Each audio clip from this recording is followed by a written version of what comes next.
I've been trying my best to manage my depression and anxiety since I was 13. I'm not entirely sure how it really started, but I feel like it had already slowly started when I was 12.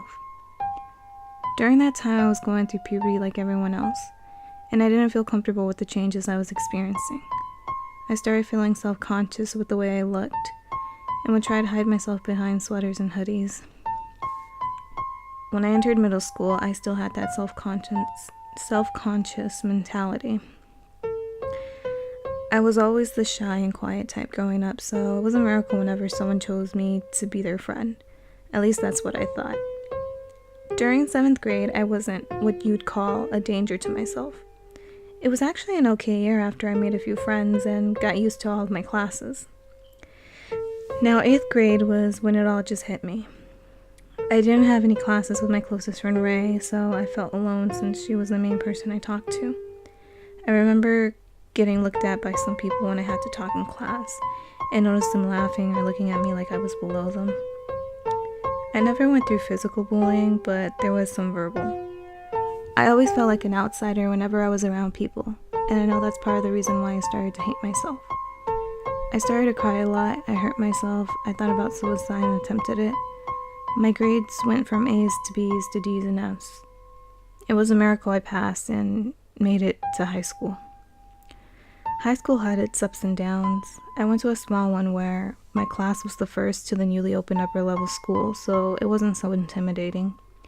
But anxiety of not knowing anyone and being afraid to be around new people got the best of me, and I faked sick for almost a week to keep from going.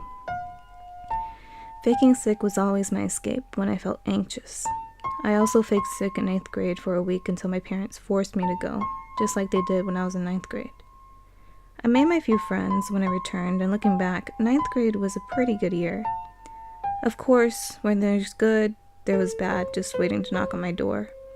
I sunk back down into my depression in 10th grade, and I constantly felt like dying and giving up. It was a constant battle through the rest of high school, and even when I started college.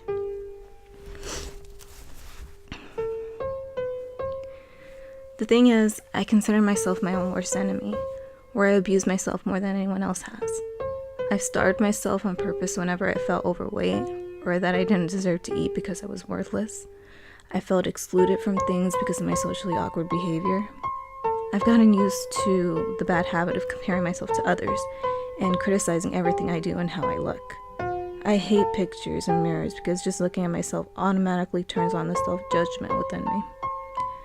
There are times I have wondered and still do wonder why I'm here in the first place. I haven't gotten professional help because the part of me feels like I can manage on my own. My parents didn't find out about this battle until just recently.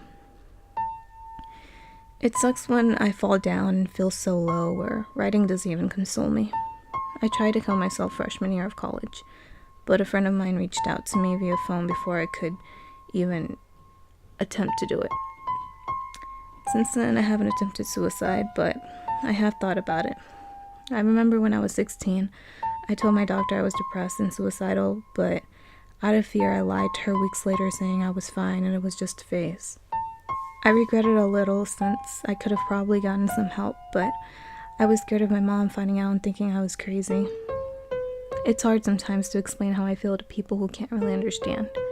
Anxiety and depression have slowly been eating at me, taunting me and trying to make me fall and stay down. There are days I can't find the strength to get out of bed, where I have no motivation to do anything, where all I want to do is lie down and cry my heart out. Those are the days that consume me and make me isolate myself when I shouldn't. I feel like a bother if I reach out to someone, so most of the time I keep it inside and fake a smile.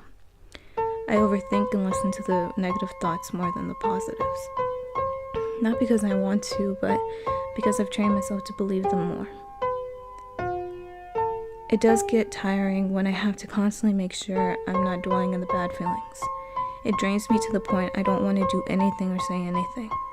I fear being left alone by my family and friends, so I sometimes don't talk to anyone outside my household for weeks and even months if they don't contact me. I'm afraid of being alone, and yet anxiety tells me to leave people before they leave me. It's frustrating. I have a habit of thinking too much about the past and the future. I miss old friendships and sometimes blame myself for not being good enough. Back then, a few things were better. It seemed like I wasn't as alone as I feel now. If I could describe how I see myself, the words I would use would be ugly, stupid, useless, worthless, awkward, annoying, weird, not good enough, etc. These words have been stuck with me for many years. They are the words I use the most when I think about who and what I am. That mindset has kept me from sleeping some nights, from fully functioning some days, and even make me want to burst out in tears in public. I know I have to get better and fight. I tell myself I don't deserve happiness, but deep down I know I don't truly feel that way. It's the depression talking. I wish I could see myself through others' eyes and see the person they see. I want to make it through the dark days and celebrate the days where I feel fine and accomplished. First, I need to evaluate myself, and I mean really evaluate myself. Stop comparing myself to others, stop thinking low of myself and the things I do, stop thinking the worst about myself, stop putting myself down, stop doing everything I've done up until this point. It's easier said than done, definitely, but where there's a will, there's a way, right? If there comes a day where I really can't manage it on my own anymore, I'll seek professional help. What matters is not giving up and not allowing depression and anxiety to overpower me and take over my life.